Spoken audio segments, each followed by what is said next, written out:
that has been exposed by a journalist, Pádraig O'Mescal, and the Ditch online site about Temple Street, and answer questions that people have about that or other issues in the time that we have. I maybe have till about 4 o'clock.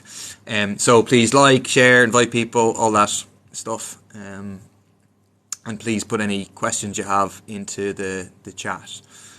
If you haven't, I strongly encourage you to go to the Ditch website on ditch.com, I think, and read a story from last Thursday or Friday about what's been happening at Temple Street.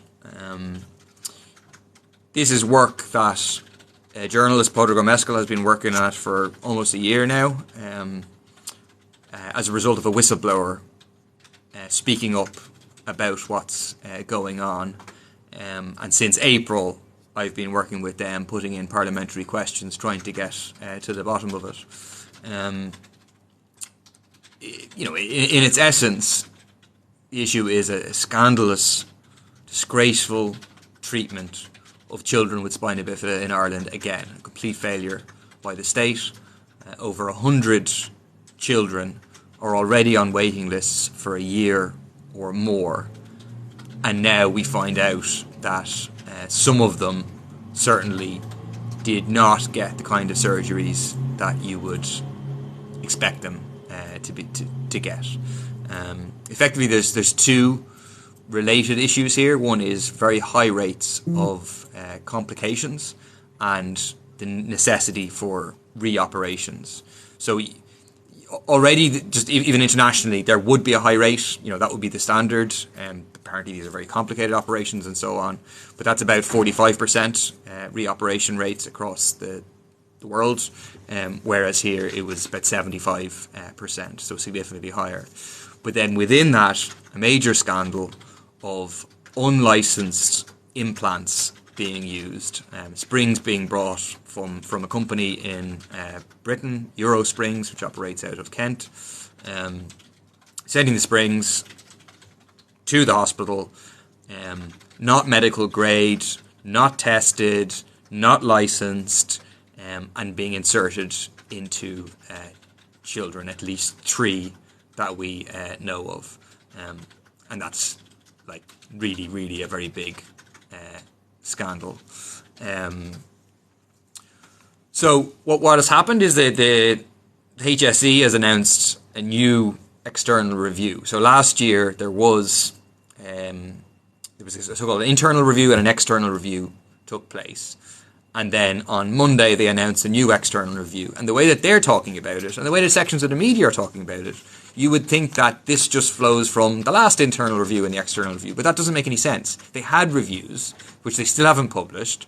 Why are they having another external review? The only explanation is because the reason this is being started now is because of the revelations that were in the Ditch, because of the whistleblower speaking out, because the internal review and the external review didn't uncover this crucial issue about the springs being implanted, these unlicensed implants in children. That's the key issue here. So it's welcome that there is now going to be another external review, but there's a whole number of things that need to be done for it to be done right. One, the families of the patients, some of whom were excluded previously from the reviews, need to be fully involved from the start. Secondly, they need to have a spinal surgeon involved in the external review, someone who's going to understand whether operations were done correctly or not. And thirdly, they need to deal with the kind of broad issues of governance. In other words, how can things happen? What are the processes within the hospitals? To understand how it was the case that one surgeon was effectively able to decide, I'm going to do this operation with these springs that are not licensed, they're not authorised for use. To be able to do that without anyone ringing any alarm bells apart from the whistleblower, that no internal process stopped this. And there are very, very big questions here for Children's Health Ireland. So when I put in questions to the Minister for Health, they were referred to Children's Health Ireland, and I have answers here in front of me. One from May, where I asked, an answer got back on the 25th of May. I asked if all implants used in spinal surgery for patients with spina bifida and spinal muscular atrophy across Temple Street and Crumlin hospitals are appropriately licensed. And they said, we can advise that to the best of our knowledge, it's standard practice that they're all CE approved and licensed appropriately for this purpose. Put in another question, because I didn't believe that was accurate, and I got an answer on the 12th of July saying CHI can advise it is standard practice that all implants, and specifically spinal implants used in surgical, have been and continue to be CE approved and licensed appropriately for this purpose. We know now that that wasn't accurate. Whether the person who gave the answer knew it wasn't accurate, we don't know. But it's a real problem if a TD is asking questions, they're referred to Children's Health Ireland, and we get back wrong information. How can that possibly happen? But the other thing is there are major questions here for the government. There's a general question about the mistreatment of children with spina bifida in general, the lack of resourcing in our hospitals, the long waiting lists. But then even in relation to this, like when did Stephen Donnelly become aware of this scandal? He has to have been aware that something was happening, that the external internal reviews were happening late last year when the surgeries were all suspended. But he also has to have been kind of aware, certainly should have been aware of this in July, even about the unlicensed implants. Because in July, I asked Leo Varadkar, the Taoiseach, who is now saying this is very serious, etc. That's right. He's now, government ministers are calling for the previous reviews to be published. But I asked him about this in the Dáil in July, and I asked him, I said, do you know that these are suspended? Do you agree that the reports need to be published, which they still need to be published? Do you know about the use of unauthorised implants? I asked him about this in the Dáil. He said, I don't know any about these things. Okay, maybe on the floor of the Dáil he doesn't immediately know, but I'll go and speak to Stephen Donnelly about it. But that was the middle of July. It's the middle of September now. So what happened in the meantime? What did Stephen Donnelly do about it? Because I believe that the current external review, the investigation, none of that would be happening now if it wasn't for the reporting of the ditch based on a whistleblower speaking out. So that is a real problem, and I think the government has very serious questions to answer. Stephen Donnelly needs to come to the Dáil, answer these questions. Apparently he's in America, he needs to come back from America so that we can actually get to the bottom of this scandal. Let me just have a look in terms of any questions coming in. Sorry.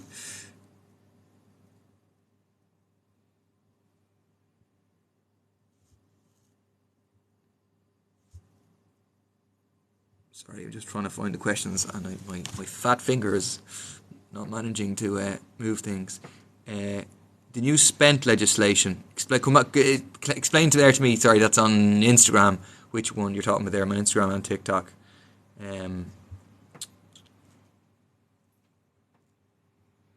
What's the protest about? Well, I was at two protests today outside the Dáil. One about the apartment defect, which is still going on. These 100,000 apartments affected across the country.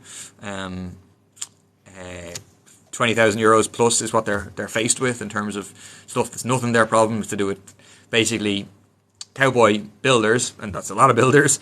The building companies, obviously not ordinary builders, and the government, Fianna Fáil, Fine Gael, successive governments allowing basically a process of self-certification and then leaving apartment owners in a big problem.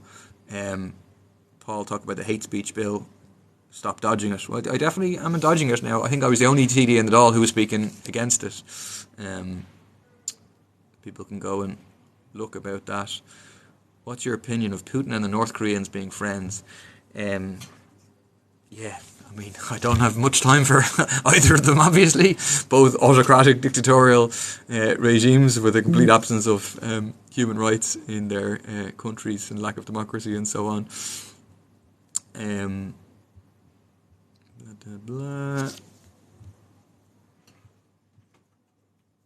Sorry, for some reason I can't scroll down on my TikTok to see any new questions coming in. There we go. Paul Dillon asking a very sensible question. The terms of reference of the inquiry will be crucial. And they seem to be shifting sands at the moment, where they've announced that it's going to be expanded. So I think it's welcome that it's expanded, because this issue could be happening in other hospitals. Not that springs are being inserted, but something else. If it can happen here, that a surgeon can just make the decision to, I'm going to do this thing, even though it's not authorised, well, something parallel could be happening somewhere else. So that's why it does need to be a bit broader.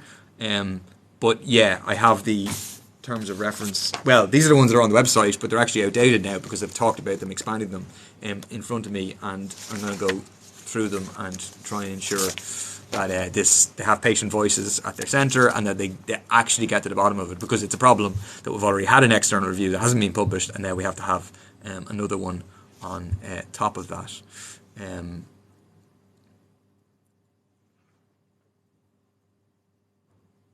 The spent convictions legislation. I don't know. I tell you what, I'll check it, and the next time I'm doing one of these, come back and ask it, and I'll have an answer, or I'll send me an email, paul.murphy@oireachtas.ie, and I will go and check it and find out.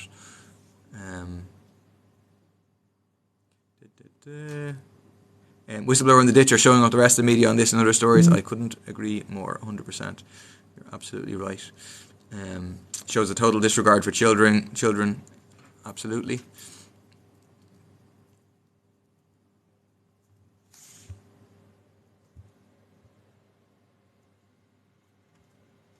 Waiting 4 weeks for UHL to send a letter to Crumlin for my 6-month-old with renal issues. It's an absolute scandal. If you want to send an email with your details, we'll definitely do that. Good question. If PVP held the Department of Education, sorry, it's gone. What would you do for newly qualified teachers' repay and lack of security? I think this is huge. It doesn't just affect teachers; it affects anybody who has kids.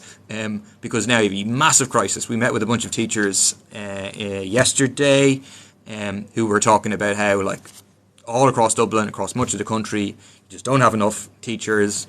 People have been brought in late. Threat of whole schools being sent home because not having enough teachers. It's an absolute scandal. So we need full pay equality. Because officially, they've done some pay equality, but there's still a whole load of other allowances and stuff, which mean people don't really have pay equality. We should have a Dublin allowance, I think, as a intermediate measure, to enable people to live in Dublin, to be able to take up teaching posts in Dublin. And we need to tackle the housing crisis. I mean, that's a fundamental issue. Real rent controls, bring have a state construction company, build public and social housing. Supermarkets were given 6 weeks to sort out their prices. That was just forgotten about. Exactly. And they'll do the same with the energy companies. Give them a hard talking to. You really have to do something about it. And then the prices keep going up. They talk about inflation coming down, but that just means the rate of the increases is slowing down, but prices are still going up and up and up. The average family is facing up to something like €7,000 a year extra that they have to pay. That's a wage cut in real terms. And that's why we think that it's not good enough to pull the supermarkets together and tell them what they need to do. You need to actually use your power as a government to have, for example, price controls on essential goods. How many candidates will you run in the general election next year?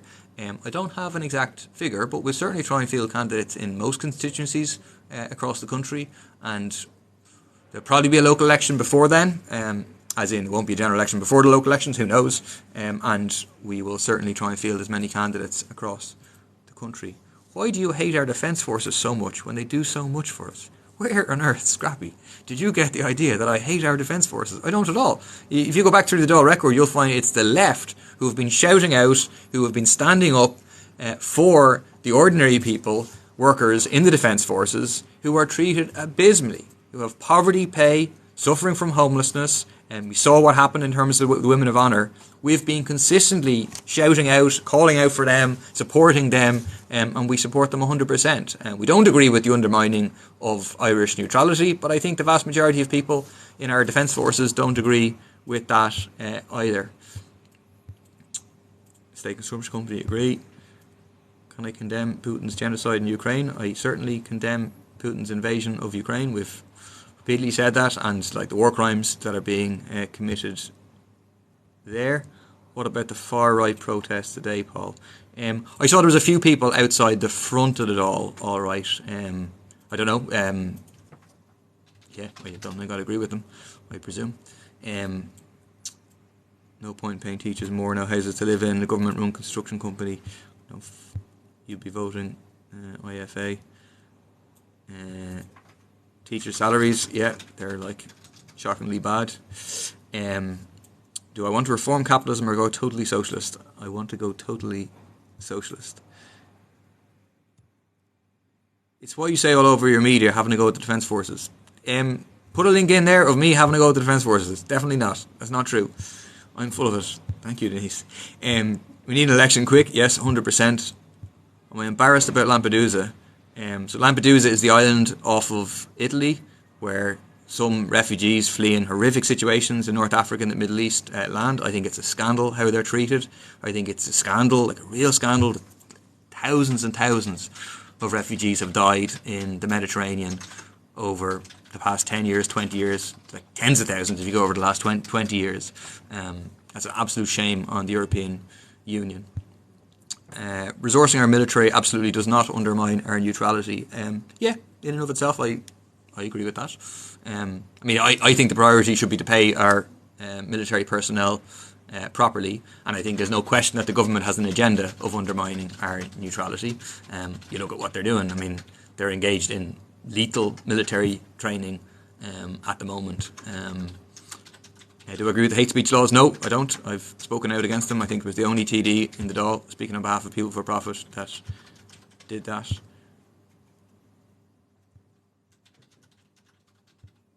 Unvetted men, you still haven't answered the question. I don't know what the question was. Fire it again if you want.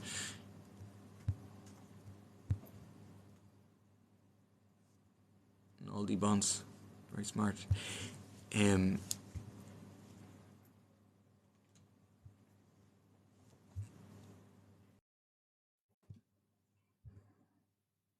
Why do I want a flood of unvetted migrants coming to Ireland?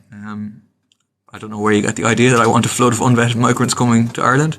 Migrants, asylum seekers who come here are vetted. They go through a process of vetting. That's part of the asylum process. What's my pint of choice on a less serious note? I drink very rarely, but if I drink a pint, I would drink Smithwick's, actually. What's the logic in increasing population when there's a lack of resources? Well, one, there isn't some plan to increase the population. But two, like, what do you think people are? You think people are just take? Who do you think works in the health service? Who do you think builds homes? That's people. We need people here to do those things, you know? Yeah, the amount of bad faith questions in these comments is ridiculous. Don't worry about it. You get used to it.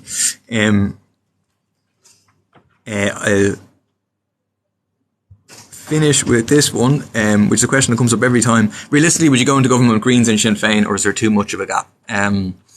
So firstly, we would not go into government with Fianna Fáil or Fine Gael, and we think that Sinn Féin, Social Democrats and others should join us in ruling out Fianna Fáil, Fine Gael to give people a real choice at the next election. We think there needs to be a left government, a government that actually implements socialist policies to stand up to the big corporate landlords, the big energy companies who are profiteering, and all the rest. If there's a chance of having a government without Fianna Fáil or Fine Gael, we'll be voting for that nominee for Taoiseach. Presumably that'll be Mary Lou McDonald. Presumably that government will be led by Sinn Féin. Whether we join that government or not, i.e. take ministries, depends on what programme, what its programme for government is. Is it actually going to take these people on in a serious way? Is it going to renationalise the energy companies? Is it going to repeal the Industrial Relations Act to free the hand of workers? Is it going to fight for full separation of church and state? If it's willing to do those things, in other words, actually use the position of government to try and take the forces of capitalism on in this country, then we'd be willing to join the government. If it's not, we would vote for the government to be formed, and then everything they do that's in the interest of ordinary people, we would we'd vote in favour of. But anything that they do which breaks from our promises and goes against, then we wouldn't. Aren't you anti-democratic by refusing to enter into a government the majority of people voted for? I've no idea what you're talking about. Neither Fianna Fáil nor Fine Gael got a majority. They formed a government together.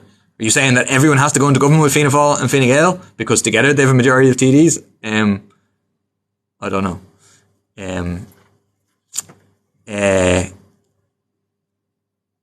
All right. Any thoughts on that ridiculous protest going on outside the Dáil? I think you're probably right that it's ridiculous. Why are you not helping the unfortunate homeless from Ireland? I would see, Joan, if you've been paying attention, it's the left that's been fighting for homeless people regardless of where they're from. Obviously, the majority of them are from Ireland, like for years and years and years. So I tell you what, Joan, if you're interested, actually seriously in something happening for homeless people, come to the protest, Cost of Living Coalition protest on the 7th of October before the budget. It's about the cost of living crisis and the housing crisis, fighting for rent controls, fighting for a reinstatement of the eviction ban. Come to the protest then. Come outside the Dáil next week, where we're going to use our private members' time. We got it passed at so-called second stage, an eviction ban, to get the eviction ban going again, but the government is delaying that. We've got a motion next week in the Dáil to say we need this back in place. Yeah. All right.